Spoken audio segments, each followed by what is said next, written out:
Welcome to Anu Monga's tutorials at Alpha Technology channel. आज इस session में हम एसक्यूएल की कमांड क्रिएट टेबल के बारे में पढ़ेंगे। क्रिएट टेबल क्वेरी का यूज होता है जब हमें डेटाबेस में कोई टेबल क्रिएट करनी हो उसके लिए। जब हम टेबल क्रिएट करते हैं तो हमें टेबल के सारे कॉलम्स उसके नाम और डेटा टाइप के साथ डिफाइन करने होते हैं। डेटा टाइप के साथ हम उसकी विड्थ भी देते हैं कुछ डेटा टाइप्स के साथ, और जितने भी आप कॉलम्स यूज करोगे उनके बीच में हम कॉमा यूज करेंगे। क्रिएट टेबल का सिंटैक्स इस तरह से होता है, क्रिएट फिर टेबल, फिर जिस नाम से आप टेबल बनाना चाहते हैं उस टेबल का नाम। टेबल के नाम के मैंने रूल्स आपको पहले बताए थे, वो रूल्स आपको यहाँ पे फॉलो करने होंगे। उसके बाद ब्रैकेट, फिर ब्रैकेट स्टार्ट होगा, फिर कॉलम, कॉलम का नाम, फिर डेटा टाइप और ब्रैकेट में साइज, फिर कॉमा, फिर सेकंड कॉलम का नेम, डेटा टाइप और साइज। इसी तरह से जितने भी कॉलम्स लेने हैं आप कॉमा लेते हुए उतने कॉलम्स ले लीजिए। जब आपका लास्ट कॉलम होगा फिर आपको कॉमा नहीं लगाना, फिर आपको ब्रैकेट एंड करना है। इस तरह से आपकी टेबल क्रिएट हो जाएगी। नीचे जैसे हमने एक एग्जांपल लिया है, क्रिएट टेबल एम्प्लॉय, उसके अंदर हमने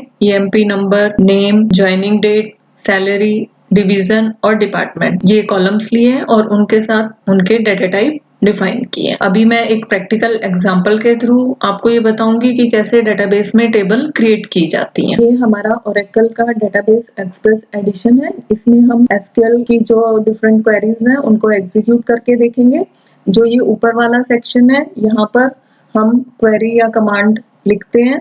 उसके बाद उस क्वेरी को एग्जीक्यूट करने के लिए हम रन बटन को प्रेस करेंगे, क्लिक करेंगे, और नीचे उसका रिजल्ट या फिर अगर कुछ एरर होगा तो ये इस नीचे वाले एरिया में आपको दिखाई देगा। तो आज सबसे पहले हम कमांड करेंगे टेबल क्रिएट करने के लिए। तो हम उसके लिए सबसे पहले लिखेंगे क्रिएट टेबल, टेबल का नेम, हम एम्प्लॉय नाम से टेबल बना रहे हैं तो एम्प्लॉय। उसके बाद ब्रैकेट पुट करेंगे, फिर आप जो कॉलम के नेम्स हैं वो लिखेंगे। सबसे पहले ईएमपी नंबर, इसके बाद इसका डेटा टाइप हमने यहाँ पर ले लिया varchar, ब्रैकेट में उसका साइज, फिर कॉमा, उसके बाद सेकंड नेम, फिर डेटा टाइप,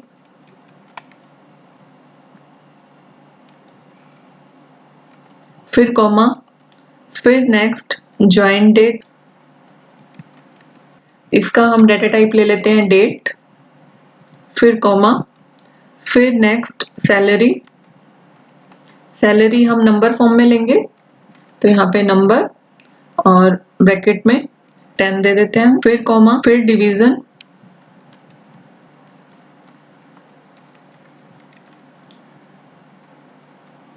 इसको varchar में ले लेते हैं हम, साइज, फिर कॉमा, और फिर नेक्स्ट कॉलम डिपार्टमेंट, इसको भी हम varchar ले लेते हैं। अब हमारे कॉलम्स हो गए जितने हमें टेबल्स में बनाने हैं। अब हम ब्रैकेट को एंड कर देंगे। अब ये क्वेरी को एग्जीक्यूट करने के लिए हम रन पे क्लिक करेंगे। अब यहाँ पे नीचे हमारा आ रहा है टेबल क्रिएटेड, इट मीन्स आपकी ये टेबल क्रिएट हो गई है। तो इस तरह से आप कोई भी टेबल क्रिएट कर सकते हो। एक ही नाम से दोबारा से टेबल क्रिएट नहीं होगी। अगर मैं इसी क्वेरी को अगर दोबारा रन करूं तो अब यहाँ पर ये लिखा हुआ आ रहा है कि name is already used by an existing object, यानी कि एक ही नाम से आपकी टेबल दोबारा एक डेटाबेस के अंदर क्रिएट नहीं हो सकती। हमारी एक टेबल यहाँ क्रिएट हो गई है। नेक्स्ट सेशन में हम टेबल में डाटा इंसर्ट कैसे करते हैं और दूसरी क्वेरीज के बारे में पढ़ेंगे। आई होप आपको टेबल क्रिएट करने का ये प्रोसीजर समझ में आ गया होगा, और अगर आपने अभी तक ये चैनल सब्सक्राइब नहीं किया है तो प्लीज इसको सब्सक्राइब करिए और बेल आइकन को जरूर प्रेस करिए ताकि आपको आने वाली वीडियोस के बारे में पता चलता रहे। Thank you for watching.